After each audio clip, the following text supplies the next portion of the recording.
Hello વિદ્યાર્થી મિત્રો, કેમ છો બધા? મજામાં? સ્વાગત છે તમારું આપણી યુટ્યુબ ચેનલ મેથ્સ વિથ ફનમાં. આજે જોવાના છીએ પ્રશ્ન નંબર 5, જેની સૂચના છે નીચેના દરેકમાં સમય સંખ્યાઓના કયા ગુણધર્મનો ઉપયોગ થયો છે તે જણાવો. તો અહીં આપણે પહેલી સંખ્યા જોઈએ કે 2/3 અને 3/2 એ સમય સંખ્યાઓ છે. તેથી 2/3 વત્તા 3/2 એ પણ સમય સંખ્યા જ હોય. એનો મતલબ અહીંયા સરવાળા માટે સંવૃત્તાનો ગુણધર્મ વપરાયેલો છે. એવું કઈ રીતે કહી શકાય? તો કે બે સંખ્યા પહેલા લીધી તમે રકમ તરીકે, એ બંને સમય સંખ્યા છે, એટલે કે અંશ અને છેદવાળી છે.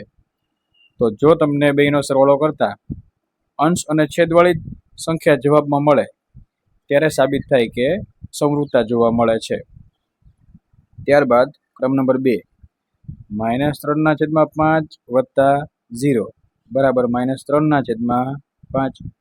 તો અહીં 0 છે એ સરવાળા માટેની તટસ્થ સંખ્યા છે, એટલા માટે અહીંયા લખ્યું છે કે સરવાળાની તટસ્થ સંખ્યા એટલે અથવા તો ઘટક. ત્યારબાદ જોઈએ ક્રમ નંબર 3.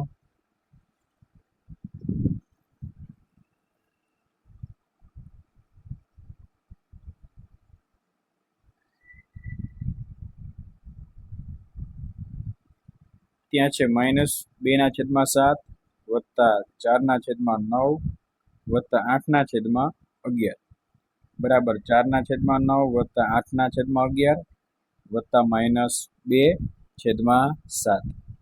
તો અહીં જોઈ શકો તમે કે પહેલા ત્રણ સંખ્યાઓમાંથી બે સંખ્યાઓનું જૂથ બનાવેલું છે. ત્યારબાદ બરાબરની જમણી બાજુ આવતા બે બીજી સંખ્યાઓનું જૂથ બની ગયું અને જે સંખ્યા અંદર હતી એમાંની એક બહાર નીકળી ગઈ. અને દરેક સંખ્યાની વચ્ચે સરવાળાની નિશાની તમે જોઈ શકો છો. તો અહીંયા સરવાળાની ક્રિયા માટે જૂથનો ગુણધર્મ વપરાયેલો છે, કેમ કે અહીંયા જૂથ ચેન્જ થતું જોવા મળે છે. ત્યારબાદ ક્રમ નંબર 4, 4/17 વત્તા -4/17 બરાબર -4/17 વત્તા 4/17. અહીંયા માઇનસ વાળી સંખ્યા પછી હતી અને જમણી બાજુ આવતા પહેલા આવી ગઈ. ક્રિયા થઈ છે સરવાળાની. તો અહીંયા લખેલું છે કે સરવાળા માટે, અહીંયા સરવાળા માટે ક્રમનો ગુણધર્મ, કેમ કે બંનેના માત્ર ક્રમ ચેન્જ કર્યા છે. ત્યારબાદ પ્રશ્ન નંબર 6 જોઈએ કે નીચેના દરેકમાં સમય સંખ્યાઓના કયા ગુણધર્મો નો ઉપયોગ થયો છે તે જણાવો. તો સેમ એ જ 5/12 અને 3/11 એ સમય સંખ્યાઓ છે.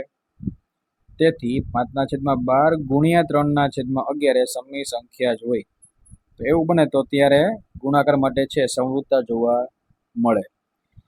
ત્યારબાદ -1/5 ગુણ્યા 4/7 બરાબર 4/7 ગુણ્યા -1/5. અહીંયા માત્ર ક્રમ ફેરવેલો છે, તો અહીંયા ગુણાકાર માટે ક્રમનો ગુણધર્મ. ત્યારબાદ -3/7 ગુણ્યા 1 છે મિત્રો ગુણાકારનો તટસ્થ ઘટક છે, કે જેનો કોઈ પણ સાથે ગુણાકાર કરવામાં આવે.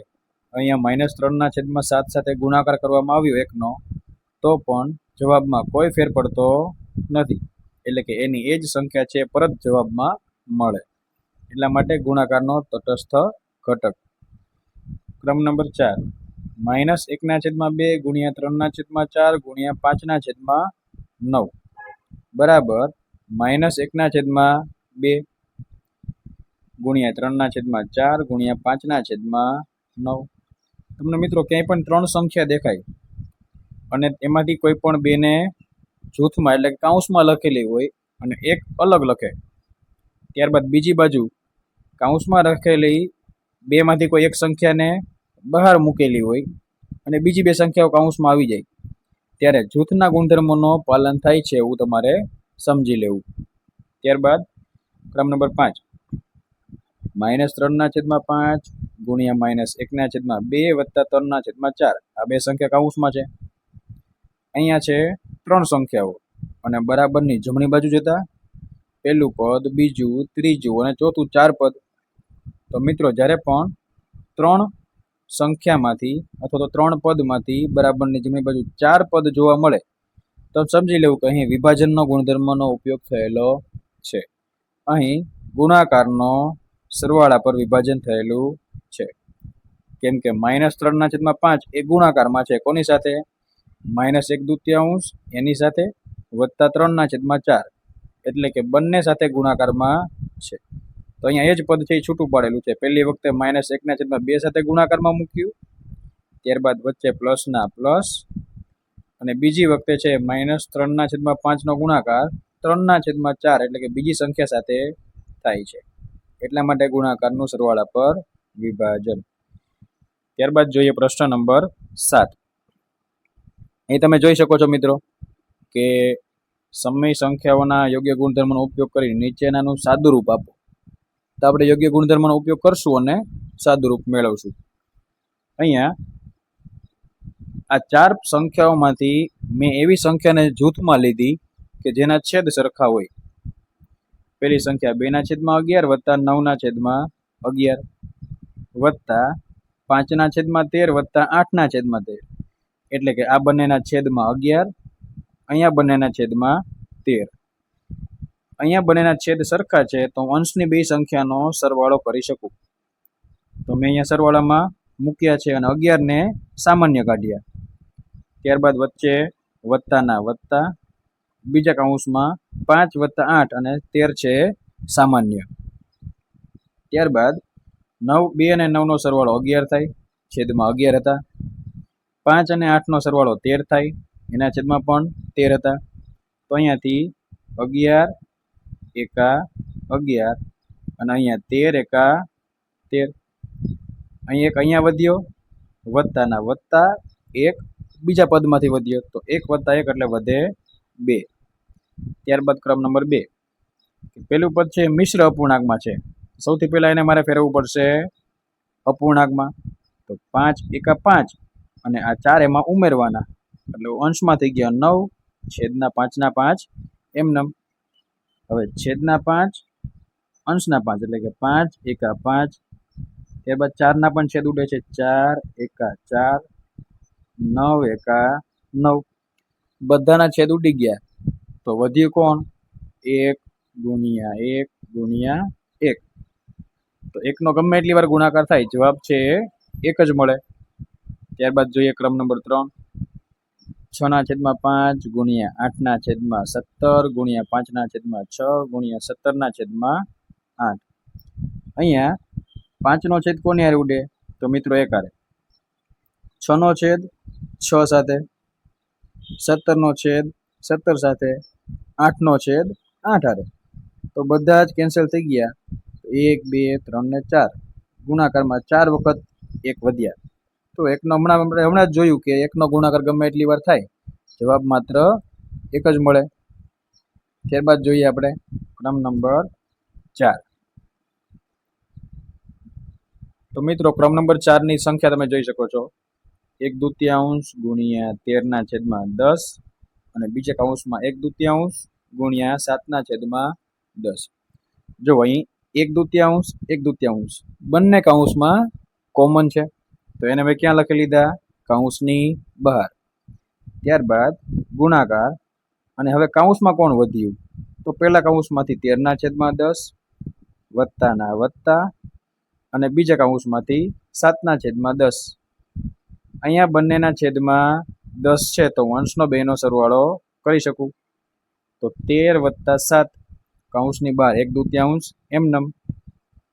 ફરી વખત 1/2 એમનેમ નીચે ઉતારી ગુણાકાર કરીએ, 13 ને 7 થઈ ગયા 20, છેદમાં 10/10 એમનેમ. ત્યારબાદ છેદ ઉડે, 10 દુ 20. ઉપરના 2 અને છેદના 2 કેન્સલ, વધ્યો ખાલી 1, જે આપણો જવાબ થઈ જશે. ત્યારબાદ ક્રમ નંબર 5. -3/8 ગુણ્યા 28/25 માઇનસ -3/8 ગુણ્યા 3/25. અહીં -3/8 -3/8 એ પણ બે રકમની અંદર કોમન છે, તો એને મેં બહાર કાઢી લીધા. ગુણ્યા હવે કૌંસની કઈ બે સંખ્યાઓ વધી?